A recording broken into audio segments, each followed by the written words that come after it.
Mes chers nouveaux abonnés, mes chers abonnés, mesdames, messieurs, peuple congolais, chers membres de la diaspora, individuellement et collectivement, du nord au sud, de l'est à l'ouest et au centre, tant au niveau citoyen qu'intellectuel, politique, militaire, religieux et ou spirituel, je vous informe que être citoyen, c'est d'un côté agir en permanence. Et pourquoi? Parce qu'aucune cause n'est perdue d'avance. Et surtout lorsqu'elle est digne, juste, noble, légitime et d'intérêt général. Par conséquent, seule la lutte libère. De l'autre côté, être citoyen, c'est d'être informé.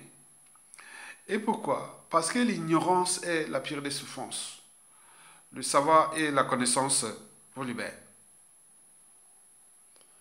Pour info, chaque année à la même date, le 10 mars, les Congolais sont témoins d'un phénomène récurrent auquel, il est vrai, nous rend impuissants. Et pour cause, toute la République, comprenez les dictateurs, se téléporte à Oyo, dans la Kivette, dans le nord du pays, pour une cérémonie pourtant strictement familiale. Cependant, le Premier ministre et son gouvernement, président du Sénat, de l'Assemblée nationale, toutes les autorités de la dictature, c'est-à-dire tous les apparatchiks, valets locaux étrangers, courtisans, etc. Personne ne manque jamais à l'appel, au risque d'être soupçonné et ou viré des privilèges. Et pourtant, la défunte Edith Lucie Bongo n'avait jamais ou n'a jamais eu une fonction officielle dans notre pays, mais plus honorée que tous nos ex-présidents. Une cathédrale, une avenue, un hôpital, un musée, etc. portent son nom. Edith Lucie Bongo ne représente rien pour la République et pour le peuple congolais. Pas maire, pas député, pas ministre, pas préfet, n'a jamais été résistant contre la dictature de son père qui a piétiné et fracassé ce pays. Et pourtant, chaque année, tous les 10 mars, on honore cette femme avec les moyens de l'État. Et nous sommes là inertes et impuissants à cette cérémonie de la honte. Et vous imaginez qu'il y a une énergie potentielle qui est là, qui bouillonne. Eh bien oui, ça sent pas bon, la presse à son guesso. Mesdames, Messieurs, peuple congolais, chers membres de la diaspora, d'un point de vue citoyen, intellectuel et politique à la fois, voici pour vous l'analyse de ce décor et l'envers du décor de ces cérémonies familiales du despote Sassou Nguesso. Expliquez à vous, Congolais. Voici le décor et l'envers du décor de ces cérémonies familiales du despote Denis Sassou Nguesso au crépuscule. Expliquez à vous, Congolais. Et pourquoi? Parce que vous êtes des citoyens. Vous avez le droit d'être informés et d'agir. Commençons d'abord par les décors de cette cérémonie. Quand on parle de décor, c'est le côté visible, c'est l'emballage. Quand il y a un produit, il y a l'emballage, ce qu'on appelle les décors. L'envers du décor, c'est le contenu du produit. ou le côté invisible. Donc je vais commencer, il y a le côté visible, c'est-à-dire des décors de cette cérémonie familiale. Ou plutôt, les décors de cette humiliation annuelle nationale est résumé en 3 significations d'intérêt général. La première signification de ce décor d'humiliation nationale est la psychanalyse du despote, et notamment sa jalousie et sa méchanceté maladive. En effet, depuis son enfance malheureuse, Denis Sassou Nguesso a toujours été jaloux des localités voisines, dont Bunji, la ville de Bunji, chez Jacques Opango, Owando, c'est le président Marine Ngouabi et Yobi Opango, et Makwa, c'est Ayatonga et le général Mokoko, etc. Ce sont là, depuis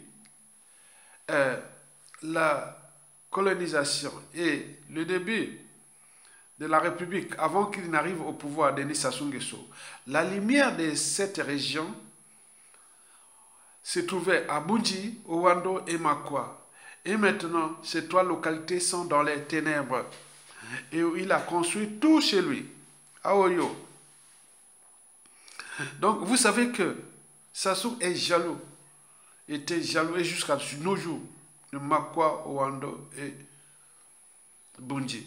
La suite, à la connaît. Ces villes-là sont dans les ténèbres. Et la lumière maintenant côté de d'Oyo. Et c'est pourquoi il invite ses convives et tout compagnie pour monter, voilà, les nouveaux Monaco, les nouveaux point. Ok, mais ce n'est pas tout. Le despote, vous savez, Idi Amin Dada de l'Ouganda, l'ancien dictateur, il était jaloux des Écossais. Pourquoi?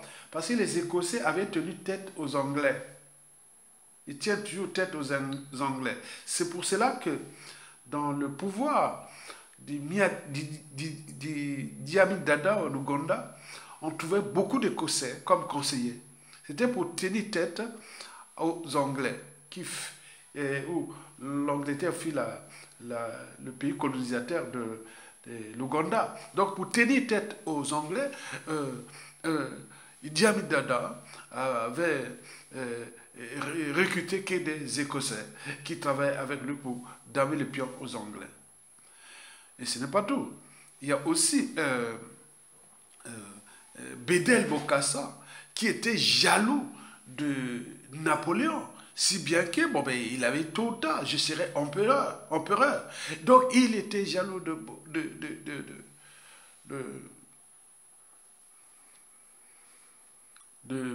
Napoléon.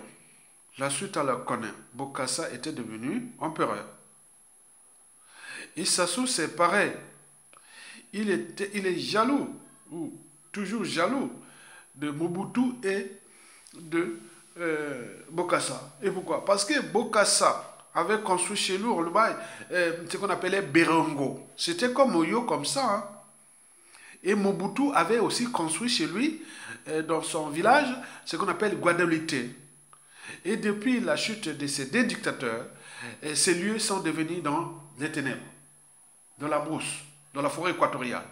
Mais ça sera certainement pareil pour Oyo, qui aujourd'hui est dans les lumières. La deuxième signification sur 3, c'est sa mégalomanie. En effet, depuis son coup d'État sanglant Force Afrique de 1997, le despote Denis Sassou Nguesso se conçoit comme un concurrent armé. Et il a le pouvoir absolu depuis qu'il est revenu au pouvoir en 1997, où il a déclassé beaucoup dans ce pays, forcé à l'exil la plupart des opposants, certains emprisonnés, et n'oublions pas beaucoup qu'il avait assassiné, qui continue à assassiner. De ce fait, il se sent puissant. Et donc, il traite tous ces dignitaires, valets locaux et tout comme ces sujets indigènes et esclaves. Ce qu'il pense comme la domination, il prend du plaisir. Que tout ce monde comme au temps des rois. Tout le monde là est derrière lui. Donc on est là dans la signification de la mégalomanie maladive, pervers narcissique, hein, des dissonances cognitives et de beaucoup de choses comme ça. Donc nous sommes en présence d'un malade qui fait qu'à sa tête. Et pourquoi? Parce qu'il a les armes, il a la France-Afrique, il a les moyens de l'État, il remplit l'ordre France-Afrique, néocolonial et autres, on le protège, il fait ce qu'il veut. Il vit sa vie en attendant que la colonie soit exploitée. La troisième et la dernière signification est morale. C'est l'immoralité absolue. Prendre les moyens de l'État, l'argent de l'État, construire des monuments, des musées, des lieux comme ça pour une personne qui n'a jamais servi la nation. Depuis la mort de Lucie Edith Bongo, en 2009, mais le coût de cette immoralité s'élève déjà à plus d'1 milliard. Quand on prend ils ont construit les cathédrales, les avenues, les hôpitaux à la merde, à la con, des musées, sans oublier que chaque année, il y a les Gotha et tout le monde qui vont au cimetière des dites Bongo, ils viennent là-bas, des jets privés, à l'aéroport international privé qui est à côté de Lombo. Et donc ils viennent là-bas pour, c'est les courtisans, il a les moyens de l'État. On vient pleurer, et dit Bongo, et à côté on repart avec un magot et autres. Donc ça se passe là-bas. Ça se passe les 2 tiers de son temps qui est dans ces lieux. Ce n'est pas dans la capitale. La capitale est simplement pour les affaires courantes. Et le reste du temps, il est là-bas. Sinon, si ce n'est pas là-bas, il est à l'étranger en grande vadrouille. Vous imaginez, ce pays-là est fouchu. Mes chers nouveaux abonnés, mes chers abonnés, mesdames, messieurs, peuple congolais, voilà pour l'essentiel du décor de cette humiliation nationale sur fond de détournement des fonds publics, de jalousie et de mégalomanie. Jusqu'à combien de temps encore? Et voici maintenant l'envers des décors de cette humiliation, c'est-à-dire le côté invisible. En fait, cette cérémonie familiale cache beaucoup de choses. Et voici quelques-unes de ces choses-là que le despote cache derrière cette cérémonie. La première chose, c'est la superstition. Parce que Denis Sassou Nguesso sait très bien que sans sa fille-là, qui était née le 10 mars 1964, je l'ai connue, hein, je vous ai expliqué plusieurs vidéos. Elle faisait médecine à l'USA, moi à la fac des sciences. Je venais réviser mes cours de biochimie, d'endocrinologie. Elle aimait voir ça. Où est-ce que tu fais ça? Est-ce que tu es ici à la fac de médecine ici? Non, je suis à la fac des sciences. Mais c'est intéressant, ils venaient ça. Moi, je voulais un peu éviter parce que ces gens-là, de pouvoir, tout ça là. Donc, mais elle était intéressée, elle était bon. C'est d'ailleurs l'unique fille du despote parmi les 30 filles adultérières du despote. Donc c'est l'unique qui était intelligente, malgré, bon, elle porte ses karmas, parce qu'elle était mariée au défunt Omar Bongo du Gabon, et c'est elle qui avait suturé, organisé, avec la complicité de la France-Afrique de Jacques Chirac, le coup d'État sanglant du 5 au 15 octobre, du 5 juin au 15 octobre 1997, dont les conséquences sont d'actualité. C'est elle, sans elle, il n'aura pas ces coups d'État. Donc c'est pour peut-être apaiser l'âme de sa fille qui a tout sacrifié pour lui. Parce qu'après, bon, ben, en 2007, on nous informait qu'elle portait des couches et autres. Donc ils ont fait des pratiques maçonniques, lucifères là-bas, qui l'ont sacrifié cette fille. Donc il y a beaucoup de choses. Donc Sassou, on peut tout fuir sauf sa conscience. Donc, et peut-être pour apaiser l'âme de cette fille, et de sa fille, qui a tout donné pour qu'il revienne au pouvoir en 1997. Vous imaginez. La deuxième chose sur 3, bon, vous le savez que c'est politique. Donc quand Sassou invite tous ces courtisans là-bas, c'est pour, voilà, c'est pour montrer qu'il est là, il est le maître des ténèbres. On règle des affaires là-bas, on va voir ceux qui aiment le pouvoir ou pas. Il y a la France-Afrique là-bas qui vient, les courtisans, valets locaux étrangers, et les marchés, tout ça, on doit se montrer qu'on est là avec vous, contre ce peuple-là. Donc voilà, donc ils viennent régler leurs affaires. C'est un moment de détourner l'attention des Congolais parce qu'ils règlent des affaires là-bas. Les assassinats, les vols, les crimes, la conservation du pouvoir, tout se passe là-bas. Là où c'est dangereux cet endroit-là. Et la troisième chose sur Trois, bon, ben, c'est la succession qui pense déjà que, bon, ben, peut-être que, bon, on va... voilà, donc c'est la succession qui est déjà là. On dit que cet endroit doit être protégé. Il faut protéger cet endroit. Donc vous savez que 2 tiers des cimetières au Congo sont dans les ténèbres. Alors que là, les cimetières, là, dans cet endroit-là, aucun cimetière au monde n'est aussi nickel. Et si on pouvait mettre en valeur ce cimetière-là au marché de la spéculation et ou la vente aux enchères et choses comme ça, c'est le cimetière le plus propre au monde. Donc, parce que là-bas, il y a des lingots d'or. Il y a des banques là-bas. Les cimetières là sont devenus des banques. Sont devenus des trucs tout, ils cachent tout. Donc, il faut vraiment avoir ça à l'esprit que ce n'est pas un endroit où c'est pas... Non, tout le trésor public, la banque, toutes les banques sont dans ces cimetières où il y a des systèmes d'aération. Donc, on n'a jamais vu ça. Donc, il y a d'autres enjeux derrière de ces cimetières-là. Donc, là, les cimetières, la troisième chose, c'est la succession pour dire au clan, bon ben, il faut protéger là. Il a enterré sa famille et tout ça protégé dans les cimetières avec les gardes-corps, avec tout ça. Un cimetière qui revient au coût annuel de ces cimetières par année. C'est 1 million de dollars. 1 million de dollars par an pour l'entretien, pour tout ça. Vous imaginez, alors que 97% de la population est dans la merde. Alors, de ce qui précède, quels sont les enjeux de cette cérémonie au niveau national? En fait, il y a des enjeux. L'enjeu déjà au niveau du clan qui est déjà divisé. Il y a ceux qui sont déjà l'héritier, qui est déjà là, Denis Christophe Sassou Nguesso l'a vu. Déjà, lui, il est déjà choisi par le despote avec la complicité de la Force Afrique pour la succession. Donc, c'est là où nous suivons avec... nous les suivons comme on suivait le lait sur le feu. Mais il y a de l'autre côté, le clan aussi divisé, il y a d'autres prétendants. Est-ce qu'eux vont continuer à entretenir ces cimetières de luxe et avec tout ce qui s'est passé? Vous savez que même Bokassa, même Mobutu, il y a eu des dignitaires autres qui l'ont tout abandonné. Donc, si bien que Sassou Nguesso, à la chute de Sassou Nguesso, et tout ça doit même au niveau du clan, et ce sera abandonné comme ça aussi, qui va financer tout ça là. Des trucs qui ne servent à rien. Alors que les cimetières du Congo sont tous dans la merde. Et il n'y a que là qu'on finance à hauteur de 1 million de dollars chaque année. Et donc, il y a beaucoup d'enjeux là. Donc, au niveau du clan, donc c'est divisé entre deux parties.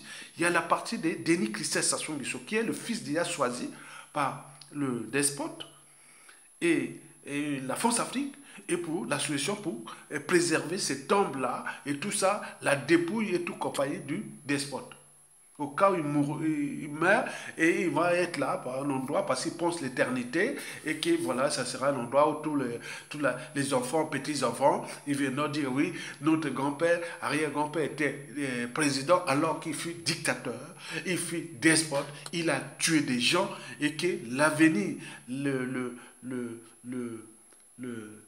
futur de ce clan est problématique au regard de la volonté générale, c'est-à-dire la volonté du peuple et celle de la volonté des victimes qui aujourd'hui sont des victimes, à tout instant, ils peuvent devenir leur futur bourreau. Et donc au niveau du clan, le clan est divisé. Il y a d'autres qui veulent continuer ces spectacles-là, il y a d'autres qui disent non, non, non, non, non, il faut que après ça va s'arrêter. Dans tous les cas, ça va s'arrêter. Et pourquoi? Parce que il y a le deuxième enjeu. Le deuxième enjeu, c'est le peuple. Nous avions l'histoire des tribus. Nous avions déjà vu dans la région déjà, de la Kivette. Vous avez vu Makwa déjà abandonné. Là-bas, chez les Makwa, chez les Kouyou, où Sassou n'a cessé d'humilier. Les Kouyou, de Wando qui est là, Wando, et qui est le fief de... Makwa, c'est le fief de Mokoko. Et Wando, c'est le fief du président Marine Ngouabi et du président Yombi Opango qui Sassou a sacrifié. Et du côté de Bunji, c'est l'homme qui aurait pu devenir le premier président du Congo, Jacques Opango. Et donc là, ils ont abandonné. Donc il y a des enjeux aussi, des tribus. Il y a aussi beaucoup de choses comme ça. Et le Nord et tout compagnie. Donc les tribus, il faut en tenir compte. Et plus les victimes. Et plus ceux qui ont dit, on en a marre, on n'a jamais vu ça. Comme jamais descends-toi. Ou c'est tout Berongo, chez Bokassa, dans la merde. Que ce soit Guadeloupe, c'est Mobutu, dans la merde, dans les triangles là.